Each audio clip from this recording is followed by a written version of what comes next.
minutos. Pode ficar tranquilo, obrigada.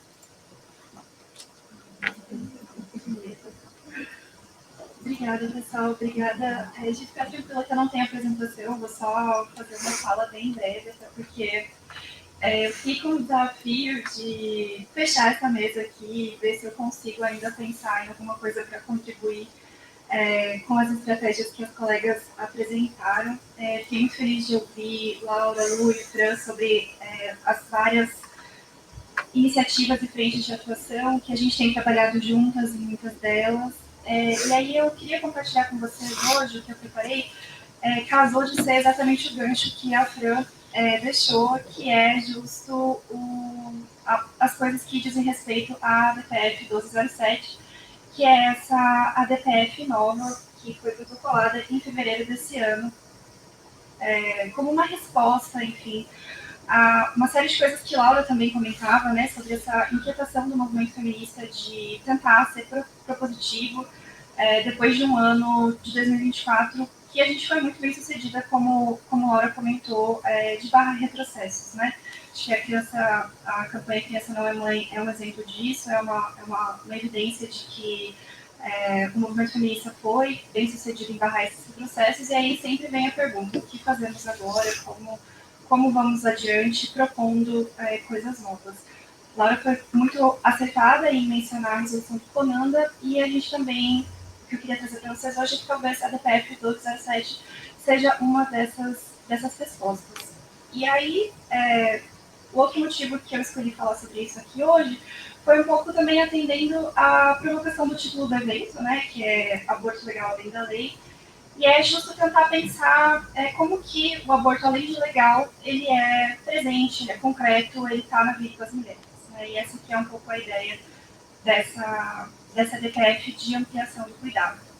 Então, a gente tem hoje no Código Penal uma restrição muito evidente de que o aborto legal vai ser realizado só por médicos, e a nossa legislação, a nossa regulação sanitária, as portarias do Ministério da Saúde, enfim, elas restringem a realização do aborto por médicos obstetras e ginecologistas em serviços de maior complexidade. Então, isso faz com que poucos serviços, poucos hospitais disponibilizem o serviço de aborto legal, quando ele poderia ser um procedimento mais simples e realizado na atenção básica de saúde, por exemplo.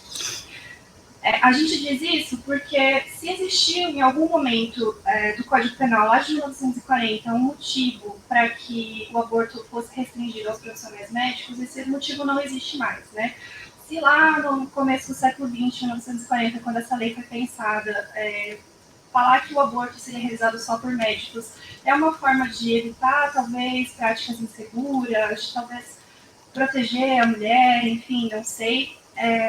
Hoje em dia isso já não é mais verdade, né? Em 1940 não existia aborto medicamentoso, não existia as evidências e as recomendações que a gente tem hoje da Organização Mundial da Saúde, que são muito claras em dizer que o aborto ele é um procedimento de baixa complexidade, que pode ser realizado por medicamentos, então, e que pode ser realizado por outros profissionais que não médicos, e não só médicos ginecologistas e obstetras, como é hoje no Brasil. Então, como eu comentava, mesmo médicos generalistas, médicos de família, profissionais de enfermagem, farmacêuticos, enfim, outras profissões são habilitadas, segundo recomenda a OMS, a realizar aborto, em especial durante as primeiras semanas, e também as próprias pessoas gestantes, né, em prática de um aborto auto-administrado, por exemplo, elas também poderiam fazer isso.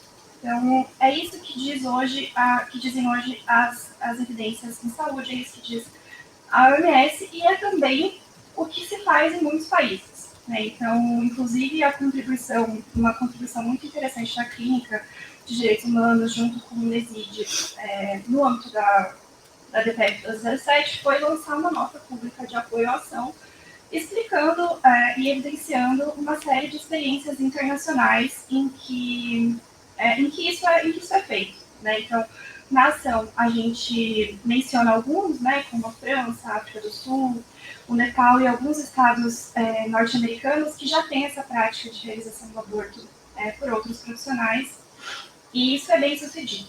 Então, a gente tem experiências internacionais que fundamentam essa argumentação. No Brasil, profissionais, né, então enfermeiros, profissionais de enfermagem, eles também desempenham um papel muito importante em uma série de políticas de saúde, né? Então, hoje em dia, a enfermagem, né, já pode fazer a colocação de DIU, né, já pode ter uma participação muito importante, se não central e protagonista, nos partos sem complicação, e não só nesse campo da saúde reprodutiva, né? Mas eles têm uma série de prerrogativas profissionais para prescrever medicamentos em programas de políticas públicas, como prescrição de medicamentos contra tuberculose, PrEP, PEP, enfim, outras atuações em saúde que os profissionais de enfermagem já são habilitados a fazer.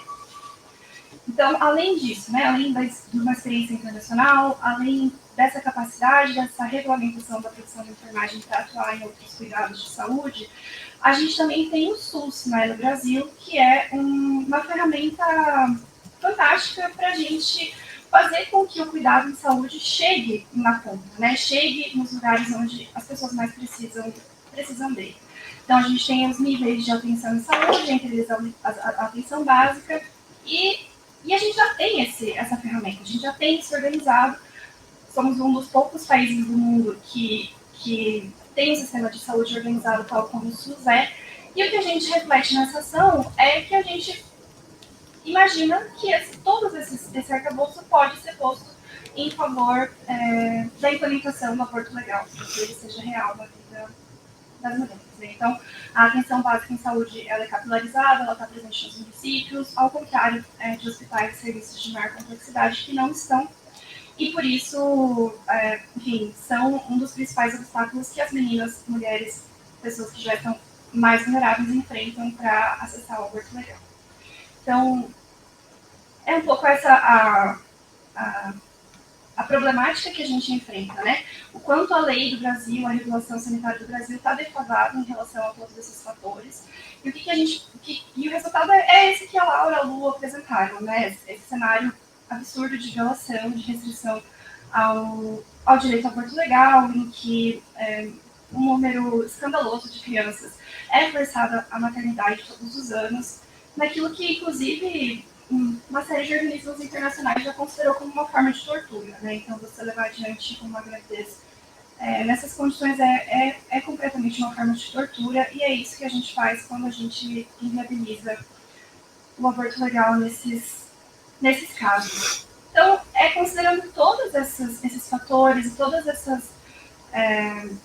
violações e casos que a gente tem acompanhado, que a DPF 1207 surge como uma parte da resposta, né? Como parte de uma resposta de litigância estratégica para pensar a ampliação do cuidado em aborto legal. Então, o que é a DPF 1207? É uma ação que tramita hoje no Supremo desde fevereiro de 2025, que pede a inconstitucionalidade do artigo 128 do Código Penal, que fala que não se pune o aborto realizado por médico nos casos previstos em lei. Então, com essa declaração de inconstitucionalidade, abriria a possibilidade de que outros profissionais realizassem o procedimento e que ele estivesse disponível em outros níveis de atenção em saúde. Essa ação ela foi protocolada pela Anis, junto com uma série de organizações, então com a Associação Brasileira de Enfermagem, com a ABENFO, que é a Associação Brasileira de Enfermeiras e Obstetrizes, e aqui eu vou colar, porque senão vou me confundir correndo o risco de esquecer alguém, junto com o PSOL, a Sociedade Brasileira de Bioética, o Centro Brasileiro de Estudos em Saúde, o SEBS, a Rede Unida e a Abraço, que é a Associação Brasileira de Saúde Coletiva, foram as entidades que foram ao STF ajuizar essa ação, com esse pedido muito específico de inconstitucionalidade do artigo 128 para que outros profissionais possam realizar o procedimento no Brasil. A ação está fundamentada nesses 3 pontos que eu comentei, né, nesses 3 problemas que a gente vê na lei brasileira, que é o fato de que a Organização Mundial da Saúde ela fundamenta um cuidado em aborto de baixa complexidade e possível de ser realizado fora desses serviços especializados. Nessas experiências internacionais de outros casos e outros países que realizam essa prática, então não é uma coisa uma coisa absurda, não é uma coisa que ninguém faz, é uma coisa que existe em uma série de países onde o aborto é legalizado. E, por fim, nessa capacidade institucional do SUS de capilarizar e de absorver essa demanda para diluir mesmo e aproximar o cuidado da população, eliminando aí essas principais barreiras que a gente enfrenta. Vale dizer aí que talvez uma preocupação que as pessoas têm é de que talvez ampliar o cuidado em aborto seja precarizar o cuidado em aborto, né? Dizer, você vai estar disponível em um lugar onde não vai ter condições de ser feito, enfim, mas que é justo o contrário, né? Ele está mais disponível, ele está mais presente nesses espaços, na atenção básica, é justamente territorializar esse cuidado, é justamente proporcionar que as pessoas o acessem de maneira mais simples. E aí também não significa que médicos, ginecologistas e obstetras vão ser excluídos desse cuidado, né? Não significa isso de maneira nenhuma, porque, enfim, o aborto como procedimento de saúde, ele pode precisar, em casos de maior complexidade, em abortos de segundo e terceiro trimestre, ainda precisar de médicos obstetras, ou então, nos casos de anencefalia, de outras malformações, que talvez a presença dessas especialidades ainda seja importante, desejável. Mas que, conforme a gente já sabe, que os abortos, a maioria dos abortos são realizados no primeiro trimestre, e é justo nesse momento em que é importante reconhecer a possibilidade, né, e a eficácia e a segurança de participação de outros profissionais. Então, é isso, né? O que a gente considera importante é reconhecer que isso é possível, de que isso é seguro, de que isso é recomendável. E aí, essa ação, ela pensando um pouco mais no tema da nossa conversa aqui, essa é uma ação de litigância estratégica, né? Que é isso que Fran comentava, de que talvez o êxito não seja o objetivo principal, embora desejado, claro, mas não é, talvez a mobilização em torno desse tema e as formas de acionar a agenda pública, de acionar e continuar pautando o STF, sejam ganhos também muito importantes desse tipo de ação, né? Então, ela está nesse contínuo de ações que já tentam acionar o STF e pautar a agenda pública sobre demandas de saúde reprodutiva, de justiça reprodutiva. Então, ela segue esse fio, né, de ações que já foram propostas antes, tanto a DPF 989 quanto a DPF 1141, que Fran comentava.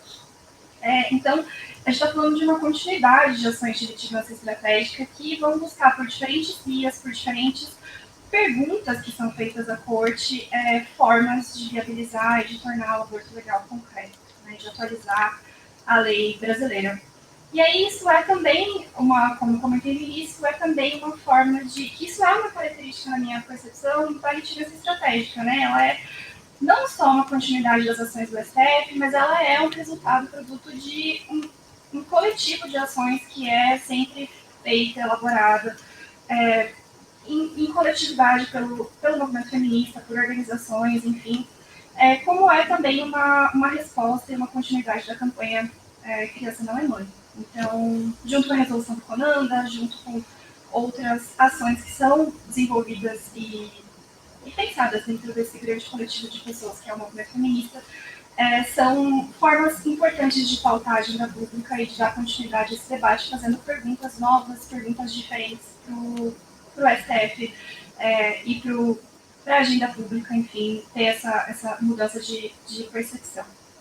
E outro tema que eu considero relevante para pensar sobre essa ação é que ela é uma ação muito que provoca o STF, provoca o debate público a tomar decisões baseadas em evidências, né? Então, a gente está usando aqui uma conversa que já está no vocabulário do STF desde pelo menos a DI 3510, que debatia sobre o uso das células-tronco, sobre a DPF 54, em que foram oportunidades que o STF já foi questionado sobre demandas relacionadas à saúde reprodutiva, em que o STF teve pronunciamentos muito importantes de reafirmar a necessidade de tomar decisões baseadas em evidências, de considerar a ciência como um parâmetro de direito fundamental para pensar as políticas para mulheres, as políticas de saúde reprodutiva.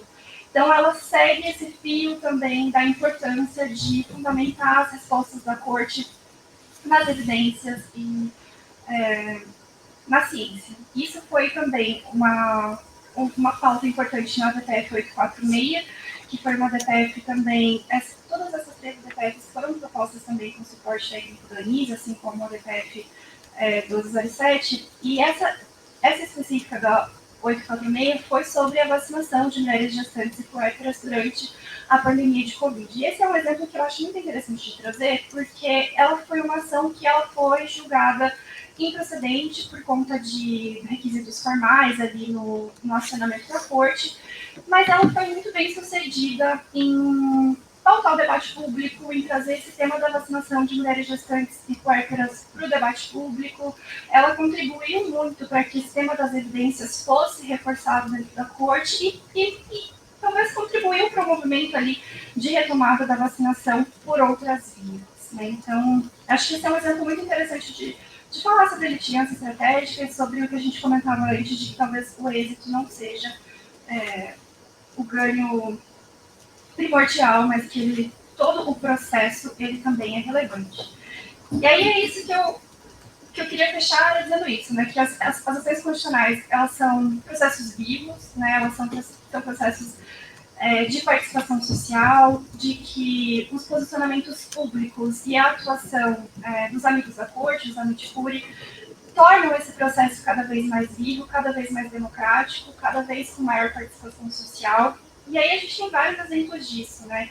A DPF 1141, como a Fran muito acertadamente destacou, ela é um espaço que ninguém esperava, em que a gente já tem um debate tão importante sobre o poder regulamentar dos conselhos. Né? A gente tem ali uma discussão viva, constante, sobre o que pode e o que não podem os conselhos fazer, e como um instrumento fundamental de proteção daquilo que está garantido em lei. Né? Então, de proteção dos médicos e médicas que fazem aborto legal acima de 22 semanas, de proteção dos serviços de aborto legal, de não terem que entregar prontuários médicos quando existem essas inquisições dos conselhos.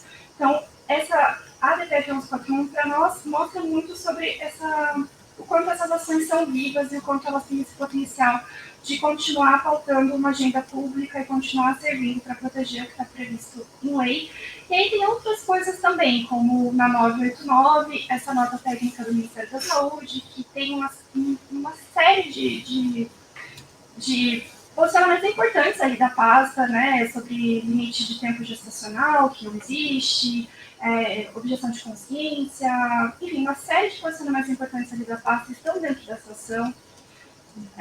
Na DPF 1207, a gente já teve o posicionamento público da Federação Internacional de Ginecologia e Obstetrícia, que é um organismo internacional muito respeitado dentro da ciência médica, que lançou ali no seu site um posicionamento público em favor da ação. Tudo isso contribui para que essa ação continue viva, para que essa ação continue fazendo sentido dentro dos debates e enfim, provocando a corte ali a pensar e a agenda pública também. E aí, a gente está aqui nesse espaço super privilegiado para pensar formas de fazer isso acontecer, de tornar esses processos cada vez mais vivos, cada vez mais democráticos, né? E aí, é isso, assim, a DPF 1207, ela está aberta a esses posicionamentos públicos, a participação de amigos curi, né? É uma ação que pode se beneficiar muito de múltiplas visões, seja de evidências, de experiências internacionais, dessa capacidade institucional do SUS de absorver essa demanda. E a gente está aqui num espaço muito privilegiado para pensar isso, considerando a importância das clínicas mesmo, né? De como as clínicas elas fazem essa interseção entre pesquisa, impacto social, atuação judicial. Então, é um espaço muito, muito interessante para a gente pensar qual a potencialidade desses amigos, onde a gente pode chegar, o que a gente pode discutir, o que faz sentido levar para ação. Enfim, eu considero um espaço muito, muito importante mesmo de discussão, de avaliação mesmo do que a gente tem feito, enfim. E eu acho que é isso, pessoal. A gente tem vários desafios, né? Além desses que eu comentei, além do que os meus colegas comentaram. Acho que uma coisa que não estava nos outros eventos, mas aqui hoje a parte pelo menos não surgiu, que é a regulação sanitária do misoprostol e a ausência de regulamentação do mifepristona, que inviabilitam o acesso mais facilitado ao aborto medicamentoso no Brasil, né? Isso segue sendo um desafio, mas, de novo, a gente está aqui num espaço de, de privilégio mesmo para pensar saídas, caminhos, novas perguntas, novas possibilidades de atuação. E eu acho que era isso que eu queria compartilhar com vocês hoje. Agradeço muito. Fico à disposição para qualquer comentário, pergunta. Estou atenta aqui, o que quiserem discutir. Obrigada.